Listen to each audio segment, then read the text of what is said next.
এজন্য আমার ভাইয়েরা, আল্লাহ তাআলা রাসূলুল্লাহ সাল্লাল্লাহু আলাইহি ওয়াসাল্লামের কোরআনুল কারীমে বহু জায়গায় নানান ভাবে প্রশংসা করেছেন। রাসূলকে কেন পাঠিয়েছেন আমাদের মাঝে? এই শ্রেষ্ঠ মানুষটাকে, এত সুন্দর চেহারা, বংশ তো কোনো তৎকালীন সময়ে সবচেয়ে দামি এবং উন্নত বংশ যেটা কুরাইশ বংশে মুহাম্মদ রাসূলুল্লাহ সাল্লাল্লাহু আলাইহি ওয়াসাল্লামকে নিয়েছেন, জন্মগ্রহণ করেছেন। জিবরিল বলেন, আমি পৃথিবীর পূর্ব পশ্চিম পুরো পৃথিবী আমি ভ্রমণ করেছিলাম। রাসূলুল্লাহ সাল্লাল্লাহু আলাইহি ওয়াসাল্লামের বংশটা যেভাবে উপরে যেতে যেতে আদম পর্যন্ত যে তার বংশ পরিক্রমাটা, এই বংশের মাঝে কোনো নারী কোনো পুরুষের সাথে জেনা করে নাই, কোনো পুরুষ কোনো নারীর সাথে জেনা করে নাই। এত পবিত্র বংশ, আল্লাহ তাআলা পবিত্র বংশে মুহাম্মদ রাসূলুল্লাহ সাল্লাল্লাহু আলাইহি ওয়াসাল্লামকে জন্ম দিয়েছেন। তার আব্বা যখন যৌবনে পদার্পণ করেছিলেন, তখন তার চেহারাতে একটা সব সময় আলোক বিচ্ছুরণ দেখতো মানুষরা। যারাই দেখতো তারাই থমকে দাঁড়াতো, এবং তাওরাত আর ইনজিল যারা পড়তো তারা বুঝে ফেলতো এই চেহারার যে নূর, এই নূর হলো মুহাম্মদুর রাসূলুল্লাহ সাল্লাল্লাহু আলাইহি ওয়াসাল্লামের নূর। মহিলারা প্রস্তাব দিয়েই দিত আব্দুল্লাহকে যে আমার সাথে একটা রাত কাটান, উদ্দেশ্য যদি এই নূর মুহাম্মদিটা, এই নূরটা অর্থাৎ মুহাম্মদুর রাসূলুল্লাহ যদি তার গর্ভে আসে। রাসূলের আব্বা আব্দুল্লাহ বলতেন, না না, আমার বংশের কোনো নারী কোনোদিন জেনা করে নাই, আমার বংশের পুরুষ কখনো জেনা করে নাই। এরপরে মহিলারা বিবাহের প্রস্তাব দিত যে আসুন, আপনাকে আমি বিয়ে করব, আপনি আমাকে বিয়ে করেন। উদ্দেশ্য যদি মুহাম্মদুর রাসূলুল্লাহ সাল্লাল্লাহু আলাইহি ওয়াসাল্লামের মা হওয়া যায়, শ্রেষ্ঠ নবীর মা হওয়া যায়, শ্রেষ্ঠ নবীকে বুকে পেটে ধারণ করা যায়। রাসূলুল্লাহ সাল্লাল্লাহু আলাইহি ওয়াসাল্লামকে আল্লাহ তাআলা এভাবেই পৃথিবীতে পাঠিয়েছেন। এজন্য আমার ভাইয়েরা, আজকে রাসূলুল্লাহকে আমরা চিনি না, তিনি কে কেমন। আজকে আমাদের মুসলমানদের শতকরা ৯০-৯৫ জনকে যদি জিজ্ঞেস করা হয় আমাদের নবীকে, তো মোটামুটি নাম পারলেও কিন্তু নবীর বেলায় আমাদের কি কি করণীয়, নবীকে আমরা কিভাবে মূল্যায়ন করব, নবীকে আমরা কোন জায়গা রাখব, ১ নম্বর মূল্যায়ন হলো, এবং এটা ছাড়া কোনো আমাদের গতি নাই, সেটা হলো মুহাম্মদ রাসূলুল্লাহকে শেষ নবী হিসাবে কি করতে হবে বলেন? বিশ্বাস করতে হবে। আমার ভাইয়েরা, আমরা আজকে আমাদের ছেলে মেয়েকে আকীদা শিখাই না, ঈমান শিখাই না। খুব খেয়াল করে শোনেন, আপনার ছেলে মেয়ে কথা শিখতে শুরু করলে সরা ঠিকই শিখান না? কথা বলেন, শিখান না? শিখান। খুব খেয়াল করে শোনেন, যদি না নিজে না শিখাইতে পারেন, মাস্টার এনে শিখান। 1 ঘন্টা 2 ঘন্টা পড়ায়া 1000, 2000, 3000 টাকা দিয়ে তাকে সরা শিখান, 1-2 শিখান, অথবা আলিফ বা তা শিখান।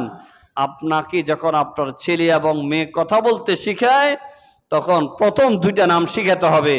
1 নাম হলো আল্লাহ, আর 1 নাম হলো কি? মুহাম্মাদুর রাসূলুল্লাহ সাল্লাল্লাহু আলাইহি ওয়াসাল্লাম।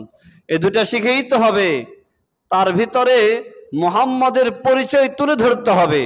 মুহাম্মদ তিনি কে, কেমন ছিলেন তিনি। যখন পড়তে শুরু করে, বাংলাদেশের অনেক বড় বড় আলেমরা রাসূলুল্লাহকে নিয়ে ছোট্ট ছোট্ট ছেলে মেয়ে কিভাবে রাসূলুল্লাহকে পাবে, অনেকগুলো বই আছে, ছোট্ট ছোট্ট বই, সহজ সাবলীল ভাষায় লিখেছেন। বইগুলো আনান। একটা বইয়ের নাম আছে মুহাম্মাদুর রাসূলুল্লাহ সাল্লাল্লাহু আলাইহি ওয়াসাল্লাম।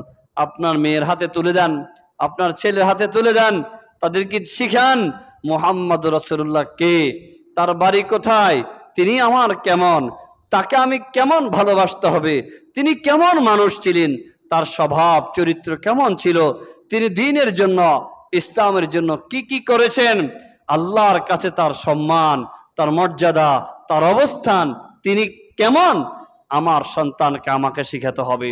যদি আমি না শিখাই, শুধু মুহাম্মাদুর রাসূলুল্লাহ মুহাম্মদুর রাসূলুল্লাহ তাকে শুনাইয়া দিলাম। এটা তো এমন হলো রামকৃষ্ণের মতো, হিন্দুর ছেলেদেরকে যেমন রামকৃষ্ণের নাম শুনাইয়া দা, আপনি মুহাম্মদুর রাসূলুল্লাহকে যদি রাসূলুল্লাহর নাম শুনাইলেন, আপনার ছেলে জানে না মুহাম্মদকে, মেয়ে জানে না মুহাম্মদুর রাসূলুল্লাহকে। স্কুল কলেজ ভার্সিটিতে আশা করা যায় না সামনেও হবে কিনা মুহাম্মদুর রাসূলুল্লাহর পরিচয় হবে কিনা। স্কুল কলেজ বাদ দিন, আমাদের আর একটা শিক্ষার ধারা আছে আলিয়া মাদ্রাসা, সেখানেও আপনি মুহাম্মদুর রাসূলুল্লাহর সঠিক পরিচয়টা সেখানেও তুলে ধরা হয়নি। আশ্চর্য হলাম আমি। গত কয়েকদিন আগে এক লাইব্রেরিতে গেলাম, সেখানে একটা আরবি দ্বিতীয় পত্র, নবম শ্রেণী এবং দশম শ্রেণী আলিয়া মাদ্রাসার, সেখানে আরবি দ্বিতীয় পত্রের আবু হানিফা রাহিমাহুল্লাহর জীবনী এনেছে। আমি খুলে দেখলাম আবু হানিফা রাহিমাহুল্লাহর পরিচয়, যদি জেদ্দুর লিখেছে না, তদ্দুরের ভিতরও আবু হানিফা রাহিমাহুল্লাহর সংক্ষিপ্ত একটা পরিচয় তুলে ধরার মতো এবিলিটি ছিল, কিন্তু আবু হানিফা রাহিমাহুল্লাহকে সেভাবে পরিচয় করে তুলে দেওয়া হয় নাই। আবু হানিফা রাহিমাহুল্লাহকে একজন দার্শনিক হিসেবে সেখানে পরিচয় দিয়েছেন। আবু হানিফা রাহিমাহুল্লাহ দার্শনিক ছিলেন, জীবনের প্রথমে তিনি দার্শনিক ছিলেন, তার জীবনের বৃহৎ একটা অংশ তিনি বড় মুহাদ্দিস ছিলেন। তিনি জীবনের বৃহৎ একটা অংশ তিনি ইসলামিক স্কলার, আইনজ্ঞ ছিলেন। কিন্তু আফসোস হলো মাদ্রাসার শিক্ষার্থীরা যদি আবু হানিফাকে মুহাদ্দিস হিসাবে না চিনে, আবু হানিফাকে একজন ফকিহ হিসাবে না চিনে, তাহলে এরা আবু হানিফার সংকলিত মাযহাবকে কিভাবে মূল্যায়ন করবে?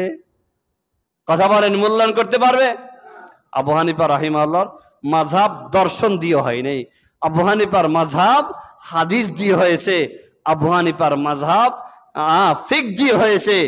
তো আবু হানিফা রাহিমাহুল্লাহর পরিচয়টা দিয়েছে। এজন্য আশা করা যায় না আপনাকে, আপনার ছেলে এবং মেয়েকে মুহাম্মদুর রাসূলুল্লাহর পরিচয় আপনাকে দিতে হবে। আল্লাহ কোরআন খোলেন, কোরআন থেকে পড়েন যে কতটা জায়গাতে আল্লাহ তাআলা মুহাম্মদুর রাসূলুল্লাহর পরিচয় দিয়েছে। আল্লাহ কোরআনে বলেন, ইন্না আরসালনাকা বিল হাক্কি, হে মুহাম্মদ আপনাকে আমি সত্য দিয়ে পাঠাইলাম। কি দিয়ে পাঠাইছে বলেন? কথা বলেন, কি দিয়ে? ইসলাম ধর্ম সত্য না মিথ্যা? কোরআন সত্য না মিথ্যা? আজ পর্যন্ত 1400 বছর হয়ে গেছে, পৃথিবীর কোনো মানুষ বিজ্ঞানী বিজ্ঞান দিয়ে, দার্শনিক দর্শন দিয়ে, সাহিত্যিক তার সাহিত্য দিয়ে, বিজ্ঞানী তার বিজ্ঞান দিয়ে, যত ধরনের বিজ্ঞানীরা আছে ইসলামের সাথে চ্যালেঞ্জ করে, ইসলামের সাথে মোকাবেলা করে, ইসলামের উপরে বিজয় হতে পারে নাই।